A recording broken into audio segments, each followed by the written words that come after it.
അസ്സലാമു അലൈക്കും വറഹ്മത്തുള്ളാഹി വബറകാതുഹു. പ്രിയപ്പെട്ടവരോടായി മുഴുവൻ മാനവകുലത്തിൻ്റെയും കാരുണ്യത്തിനും നന്മയ്ക്കും വേണ്ടി പടച്ചതമ്പുരാൻ അന്ത്യപ്രവാചകനായി അയച്ച മുഹമ്മദ് സല്ലല്ലാഹു അലൈഹി വസല്ലമയുടെ വചനങ്ങളെ യാഥാർത്ഥ്യങ്ങളിൽ നിന്നും വ്യതിചലിപ്പിച്ച് സമുദായങ്ങളിലെ പരസ്പരം ഭിന്നിപ്പിന് വേണ്ടി പരിശുദ്ധമായ ഖുർആനിനെയും തിരുവചനങ്ങളെയും വക്രബുദ്ധിയോടുകൂടി അപകീർത്തിപ്പെടുത്തുന്ന കാലമാണ് നമ്മുടേത്.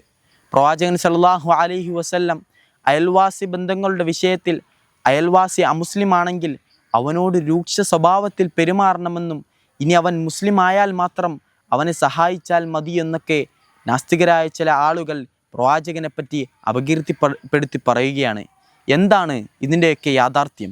പ്രവാചകൻ സല്ലല്ലാഹു അലൈഹി വസല്ലം നമ്മളോട് ഉത്ബോധിപ്പിക്കുന്നത് അൻ ആയിഷ റളിയല്ലാഹു അൻഹ അന്ന നബിയ സല്ലല്ലാഹു അലൈഹി വസല്ലം ഖാൽ മാ സാല യൂസീനി ജിബ്രീലു ബിൽ ജാരി ഹത്താ ലനൻതു അന്നഹു സൈവരിസഹു എന്നതാണ്.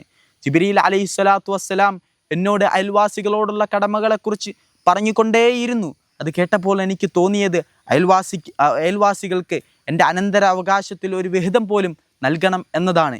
ഈ ഹദീസിൻ്റെ ഷറഹി ഗ്രന്ഥമായ ഫത്ഹുൽ ബാരിയിൽ കൃത്യമായി രേഖപ്പെടുത്തുന്നു, വസ്മുൽ ജാരി യഷ്മുലുൽ മുസ്ലിമ വൽ കാഫിറ. ഇവിടെ അയൽവാസി എന്നതുകൊണ്ട് പ്രവാചകൻ ഉദ്ദേശിച്ചത് മുസ്ലിമിനെയുമാണ് അമുസ്ലിമിനെയുമാണെന്ന് കൃത്യമായി ഫത്ഹുൽ ബാരി എന്ന ഗ്രന്ഥത്തിൽ രേഖപ്പെടുത്തുന്നുണ്ട്. എൻ്റെ പ്രിയപ്പെട്ടവരെ, ഇതായിരുന്നു പ്രവാചകൻ സല്ലല്ലാഹു അലൈഹി വസല്ലം. മറ്റൊരു ഭാഗത്ത് പ്രവാചകൻ നമ്മോട് ഉത്ബോധിപ്പിക്കുന്നു, താൻ വയർ നിറച്ച് കഴിക്കുകയും തൻ്റെ അയൽവാസി പട്ടിണി കിടക്കുകയും താൻ വയർ നിറച്ച് കഴിക്കുകയും ചെയ്യുന്നവനാണെങ്കിൽ അവൻ നമ്മളിൽപ്പെട്ടവനല്ല എന്നും പ്രവാചകൻ സല്ലല്ലാഹു അലൈഹി വസല്ലം പറയുന്നുണ്ട്. ഇതായിരുന്നു പ്രവാചകൻ്റെ ജീവിതം.